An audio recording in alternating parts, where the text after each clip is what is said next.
Hello and welcome to what I think is the 10th part of this series of short videos for the QED lecture on hypothesis test 1. This part and then the conclusion after that.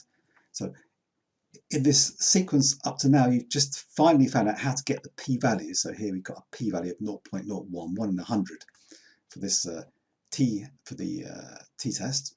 So now we can go back to the universal tester and say, okay, well, what do we conclude from this?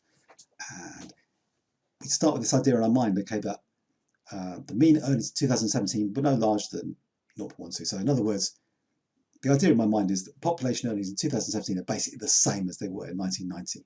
So it's still 0.12 or at least no larger. But then I see an observation that in my sample, the mean in 2017 was 0.15.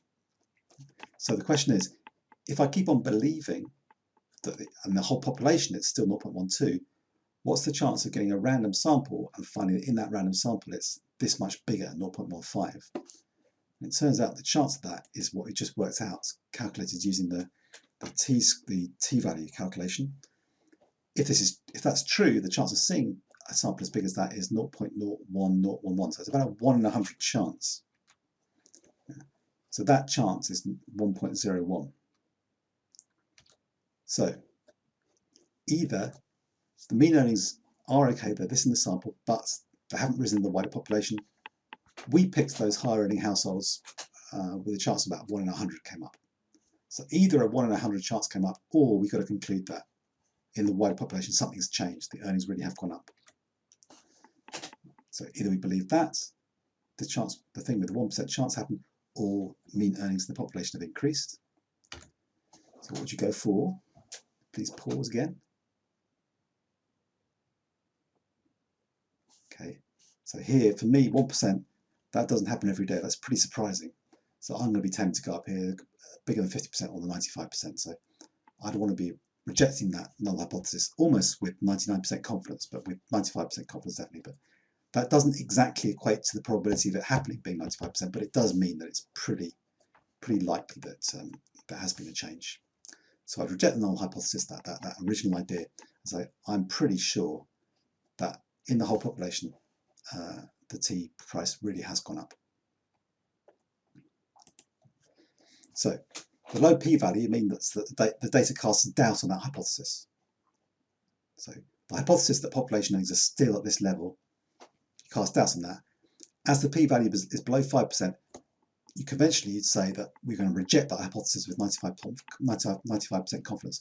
You can almost reject it with 99 because it's almost down at that level. It's 1.01%. The good news is that having all that trudge of all that 8 or 9 videos on how to get the p-value, when you get to your friend's data, you don't do any of that stuff. You just type in this t-test, t-price is equals 0.12. Hey, computer, give me a t-test. Is the t-price in the population still 0.12? And it just spits up this stuff. You're going to say, okay, is it that price or has it gone up? So this is, you're testing against what's called the alternative hypothesis. It's gone up, and it gives you that probability there, 0.0101. So this is, if you assume that it has stayed the same or at least not gone down, then the chance of seeing this data when it's 0.515 above, you're testing that. If you're testing that mean price there, the chance of seeing something in your sample that big is 0.101. Yeah. So Status is going to do all the calculations for you. All you've got to do is know how to interpret this value.